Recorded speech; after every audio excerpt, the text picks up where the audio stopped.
మత్తయి సువార్త 26వ అధ్యాయము 17వ వచనం నుండి 30వ వచనం వరకు ధ్యానించినట్లయితే, పులియని రొట్టెల పండుగలో మొట్టమొదటి దినానే యేసుక్రీస్తు ప్రభు పస్కాను సిద్ధపరచండి అని తన శిష్యులకు ఆజ్ఞాపించారు.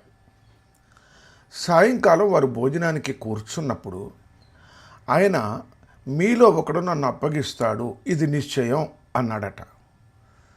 వాళ్ళు బహు దుఃఖపడి ప్రతివాడు, ప్రభా నేనా నేనా అని అడిగారు.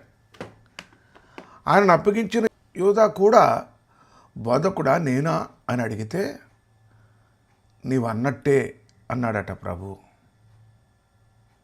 వారు భోజనానికి కూర్చున్నప్పుడు ప్రభు ఒక రొట్టె పట్టుకొని దానిని ఆశీర్వదించి విరిచి తన శిష్యులకు ఇచ్చి, మీరు తీసుకొని తినండి, ఇది నా శరీరం అని చెప్పాడు.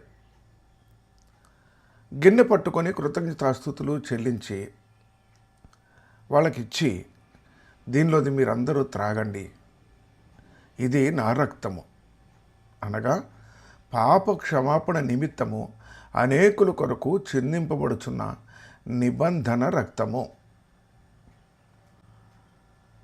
ఈ సంగతి అయిపోయిన తర్వాత వారు ఒక కీర్తన పాడి ఒలీవల కొండకు వెళ్ళి ఉన్నారు. ప్రార్థన చేద్దామా? ప్రేమగల ప్రియమైన పరలోకపు తండ్రి, నీకెన్నో వందనములు స్తోత్రములు చెల్లిస్తా ఉన్నాను.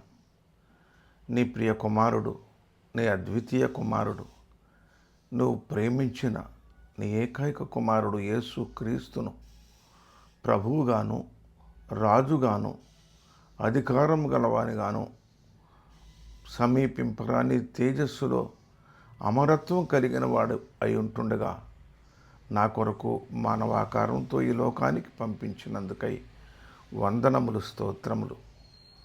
నా కొరకు చేయవలసిన ఒక త్యాగము కొరకై తన శరీరమును తన రక్తమును నా కొరకు బలిగా అర్పించుట కొరకై తన శరీరాన్ని గాయములకు అప్పగించాలని, తన రక్తాన్ని నా కొరకు చిందించాలని తను చేస్తూ ఉన్న సిద్ధపాటులో భాగంగా ఈ పస్కా మొదటి దినమున జరిగిన సంఘటనను ప్రభా జ్ఞాపకం చేసుకొని